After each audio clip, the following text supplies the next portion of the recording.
ये लोकतंत्र को और संविधान को बचाने का चुनाव है। एक तरफ एनडीए नरेंद्र मोदी जी जो कॉन्स्टिट्यूशन पर आक्रमण कर रहे हैं, लोकतंत्र पर आक्रमण कर रहे हैं, इंस्टीट्यूशंस को कैप्चर कर रहे हैं, और दूसरी तरफ इंडिया अलायंस जो कॉन्स्टिट्यूशन की रक्षा करता है, लोकतंत्र की रक्षा करता है। महाविकास आघाडीची हवा आहे। 13 पैकी 12 महाविकास आघाडीला मिळण्याची शक्यता नाकारता येत नाही आणि एक जागा फक्त ती फक्त भाजपला येईल कदाचित। मित्रांनो, महाराष्ट्रामध्ये महाविकास आघाडीची हवा आहे, काँग्रेसची हवा आहे, राष्ट्रवादी काँग्रेस पवार साहेबांची हवा आहे आणि सगळ्यात महत्त्वाचं शिवसेनेची अर्थात उद्धव ठाकरे साहेबांची हवा आहे। कारण दुसऱ्या टप्प्यामध्ये ज्या काही विदर्भातल्या 10 जागेसाठी आणि मराठवाड्यातल्या 3 जागेसाठी ज्या लोकसभेच्या निवडणुका त्या ठिकाणी झालेल्या, त्या निवडणुकांमध्ये खास करून बऱ्याच लोकांशी चर्चा केल्यानंतर एक अंदाज त्या ठिकाणी बांधावासा वाटला। तो खरा असेल नसेल माहित नाही, परंतु महाराष्ट्रामध्ये महाविकास आघाडीचा झेंडा हा फडकणार आहे आणि या शब्दाला तुम्हाला निवडणुकीचे निकाल आल्यानंतर तुम्ही नक्कीच त्या गोष्टीचं कौतुक कराल।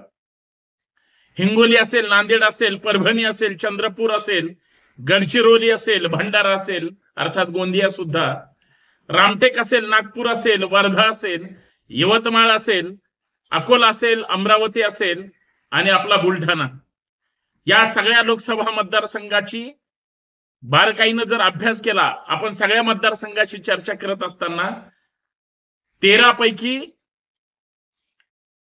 ज्या जागा महाराष्ट्रामध्ये त्या ठिकाणी आहेत त्याच्यापैकी 12 महाविकास आघाडीला मिळण्याची शक्यता नाकारता येत नाही आणि एक जागा फक्त ती फक्त भाजपला येईल कदाचित। याच्यापेक्षा दुसरं काही असू शकत नाही। म्हणून म्हणलं महाराष्ट्रात महाविकास आघाडीची हवा आहे। वातावरण बदललंय, काँग्रेसवर लोकांचा विश्वास आहे। या 13 जागेमध्ये कमीत कमी या 13 जागेमध्ये जास्तीत जास्त महाविकास आघाडी काँग्रेसला जास्त संधी देते। म्हणजे साधारणतः 13 जागेमध्ये 7 जागा काँग्रेसला येण्याची शक्यता नाकारता येत नाही, तर 4 जागेवर मशाल आपलं वर्चस्व क्रांतीच्या रूपाने त्या ठिकाणी पेटवल्याशिवाय राहणार नाही। तर एक ठिकाणी 100% तुतारी वाजणारच आहे। राहिली एक जागा, त्या ठिकाणी चुकून कमळ उमलेल ते पण सांगता येत नाही। ही विदर्भातली परिस्थिती आहे, जिथून अख्ख्या देशाला ज्या विचारधारेची गरज नसताना कास धरायला सांगितली जाते किंवा लावली जाते, त्याच विदर्भात आणि खास करून जर नागपूर सोडलं तर बाहेर फार यश मिळेल असं वाटत नाही। प्रधानमंत्री महोदयांवर सगळ्यांचा विश्वास आहे, कारण त्यांच्याशिवाय दुसऱ्या कुणाला मत पडणार नाहीत असं त्यांच्या युतीतल्या लोकांना वाटतं। पण महाराष्ट्रातल्या जनतेला काय वाटतं? बेरोजगारांना, तरुणांना, शेतकऱ्यांना, कष्टकऱ्यांना, कामगारांना, सर्वसामान्यांना आणि तुम्हाला, तुमच्या मनात काय खदखद आहे या नेत्यांना कधी कळणार? कदाचित हे नकोयत म्हणून हे अपेक्षित आहेत, म्हणून महाविकास आघाडीची कदाचित लॉटरी लागण्याची शक्यता आहे। मतदारसंघाचा जर विचार केला, मतदारसंघानिहाय जर आपण चर्चा केली तर तुमच्या लक्षात येईल महाराष्ट्रात परिवर्तन कशा पद्धतीने होणार आहे।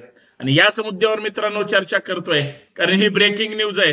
हा तुम्हाला आनंदाचा जोर का छटका आहे, जो तुम्ही संवैधानिक पद्धतीने जबरदस्त त्या ठिकाणी देण्याचा प्रयत्न करा। म्हणून सर्वप्रथम सर्वांना सप्रेम जय जिजाऊ, जय महाराष्ट्र, जय शिवराय आणि सर्वांना सप्रेम जय भीम सुद्धा। मी संतोष शिंदे या सामाजिक विचारपीठावर आपल्या सर्वांचं मनपूर्वक हार्दिक स्वागत। विनंती एवढीच आहे, व्हिडिओ जास्तीत जास्त शेअर करा, व्हिडिओ जास्तीत जास्त सबस्क्राईब करा आणि बेल आयकॉन प्रेस करायला विसरू नका, कारण तुम्हाला आम्हाला खरी चर्चा करायची आहे. माहिती आपण कुणाला विचारायची गरज नाही, परंतु महाराष्ट्रामध्ये ज्यांची हवा आहे, महाराष्ट्रामध्ये ज्यांची वैचारिक दृष्ट्या ताकद आहे, ती सगळी लोक एकत्र आलीत आणि त्या सगळ्या लोकांना असं वाटतंय की यावेळेस लोकसभा निवडणुकीत कदाचित जे आता मतदान झालंय तिथं बदल घडणार आहे. म्हणजे सहज जर चर्चा केली, सहज जर लक्षात आलं तर हिंगोलीमध्ये जे उद्धव ठाकरे साहेबांच्या नेतृत्वाखाली लोकसभा निवडणूक लढवतात ते म्हणजे नागेश पाटील आष्टीकर यांची मशाल त्या ठिकाणाहून निवडून येण्याची कदाचित शक्यता आहे. अजिबात नाकारता येणार नाही, कारण तिथं मशालीची हवा जबरदस्त आहे.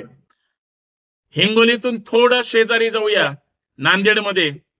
नांदेड तुम्हाला माहितीये कुणाचा बाले किल्ला होता, पण तो ढासळला.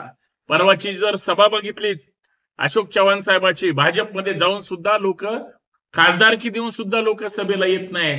त्या नांदेडमध्ये सुद्धा वसंतराव चव्हाण साहेब जे काँग्रेसकडून उभे आहेत, त्यांचं चिन्ह आहे पंजा. ताकदीनं निवडून येणार याबाबत तिथल्या लोकांच्या मनात अजिबात शंका नाही, कारण लोकांनी कदाचित ठरवलेलं असावं परिवर्तन अटळ आहे. मराठवाड्यातला तिसरा महत्वाचा जिल्हा परभणी, त्या ठिकाणी सुद्धा उद्धव ठाकरे साहेबांच्या नेतृत्वाखाली मशालच पेटणार आहे.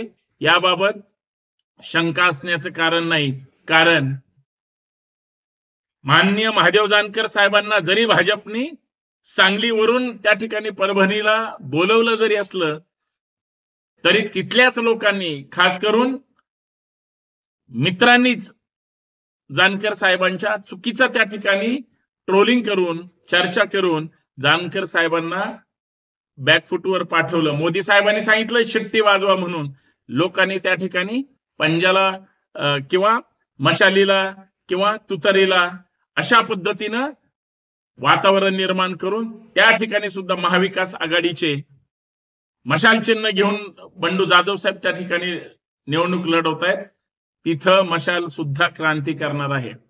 सगळ्यात महत्वाचं विदर्भात उतरू, चंद्रपूर जिल्हा, तसा याच जिल्ह्यामध्ये दारूबंदी आहे. याच जिल्ह्यामध्ये काँग्रेसचे विद्यमान खासदार होते बंडू धानोरकर साहेब, आता त्यांच्याच जागेवर त्यांचं आकस्मिक निधन झालं. काँग्रेसचा महाराष्ट्रात तेवढेच एक खासदार होते, त्यांना सुद्धा त्या ठिकाणी अचानक जाण्यानं ती पोकळी भरून काढण्यासाठी काँग्रेसने परत एकदा त्यांच्याच कुटुंबाला, त्यांच्याच सौभाग्यवती प्रतिभाताई धानोरकर यांना उमेदवारी दिलेली आहे आणि ताकदीनं त्यांनी ती सगळी निवडणूक हातात घेतली. आणि सगळ्यात महत्वाचं, तुम्हाला आश्चर्य वाटेल की विद्यमान महाराष्ट्राचे वनमंत्री तुम्हाला सगळ्यांना परिचित आहे. मागच्या सरकारच्या वेळेस तर त्यांनी लाखो झाडं लावली होती, सापडली नाही ही गोष्ट वेगळी. सुधीर मुनगंटीवार साहेब, त्यांच्या विरोधात ही निवडणूक लढवली जात आहे आणि तिथं पंजा हा लोकांना दिसणार आहे, याबाबत शंका नाही. सगळ्यात महत्वाचा गडचिरोली, सेन्सिटिव्ह जिल्हा, त्या ठिकाणी सुद्धा सगळ्यांनी ताकद लावली, परंतु गडचिरोलीमध्ये सुद्धा काँग्रेस का हात आणि गोरगरीबों के साथ म्हणून डॉक्टर नामदेव किरसान यांचं या ठिकाणी नाव सध्या चर्चा केली जाते. तिथंही काँग्रेसला त्या ठिकाणी संधी मिळणार याबाबत तिथल्या लोकांमध्ये सुद्धा शंका नाही. भंडारा गोंदिया, पंजा, प्रशांत यादव साहेब, रामटेक, पंजा, श्यामकुमार बर्वे साहेब, तिथं सुद्धा त्यांच्या पत्नीला उमेदवारी होती, परंतु उमेदवारी अर्ध बाद झाला आणि तिथं सुद्धा मग दुसरा जो फॉर्म भरला होता श्यामकुमार बर्वे साहेबांचा, तिथं सुद्धा हाताचा पंजाच येण्याची शक्यता नाकारता येत नाही. सगळ्यात महत्वाचं नागपूर, गडकरी साहेबांचं काम आहे, एकट्याच काम आहे अख्ख्या केंद्र सरकारमध्ये. गडकरी साहेबांना मानणारा वर्ग सुद्धा आहे. कदाचित नागपूरमध्ये मोदी साहेबांचं कमळ फुलण्याची शक्यता नाकारता येणार नाही, पण लोक काय ठरवतील, लोक काय मतदान करतील हे आपल्याला 4 जूनला त्या ठिकाणी लक्षात येईल. वर्ध्यामध्ये उतरूया, लोकांना विचारलं, लोकांशी चर्चा केल्या. लोक असं म्हणतात तुतारीच वाजवायची आहे. अमर काळे साहेबांना उमेदवारी दिली आणि ज्या पद्धतीनं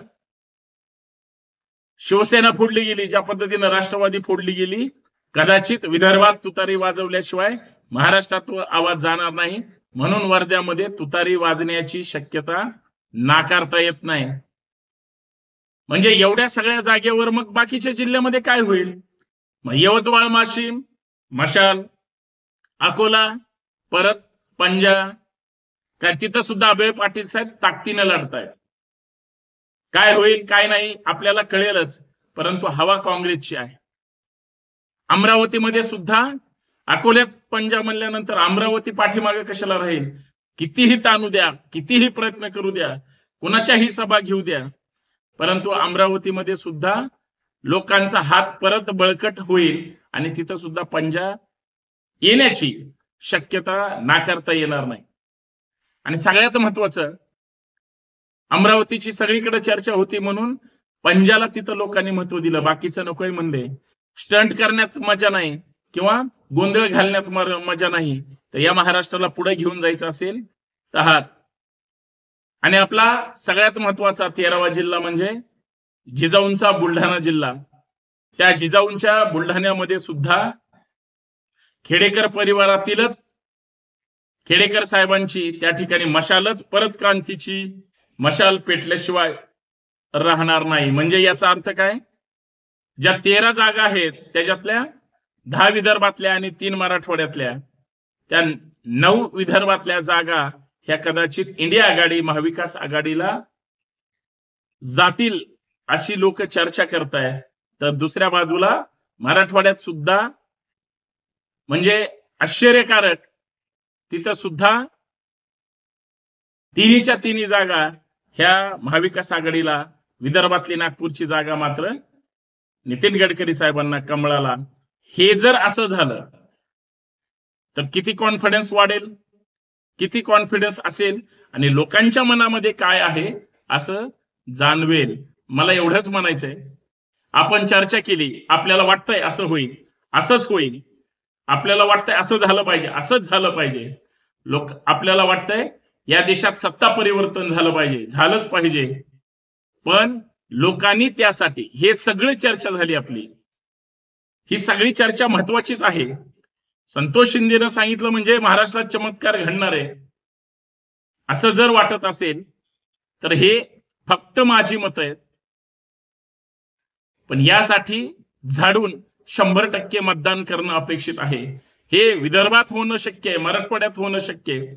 उर्वरित महाराष्ट्रात लोकांच्या मनात कुठलाही उमेदवार असू द्या, लोकांच्या मनात कुठलाही पक्ष असू द्या, लोकांनी घरदार सोडून घराच्या बाहेर पडून मतदानाच्या दिवशी 100% मतदान करावं. चमत्कार घडेल आणि चमत्कार घडला पाहिजे. लोक ठरवतील कुणाला मतदान करायचे. मी म्हटलं हे हे हे हे याच्यापेक्षा तुमच्या मनात काय चाललंय, कारण त्रास तुम्हाला होतोय, छळ इथल्या राजसत्तेने तुमचा घेतलाय आणि सगळ्यात महत्वाचं परिवर्तन तुम्हाला आम्हाला अपेक्षित पाहिजे, ते होईल. बाकी जनता सुज्ञ आहे, मतदान करावं एवढीच अपेक्षा आहे. कुणाला करायचं ते तुमचं तुम्ही ठरवा, फक्त मत विकू नका. मताला किंमत आहे आणि मतदान करायला जाताना मेंदू घेऊन जा, यादी वाचा. जर फुटणारे गद्दार किंवा पक्ष सतत बदलणारे हे लोक तपासा, प्रामाणिक निष्ठावंत लोकांच्या पाठीशी राहा आणि मतदान करा. धन्यवाद.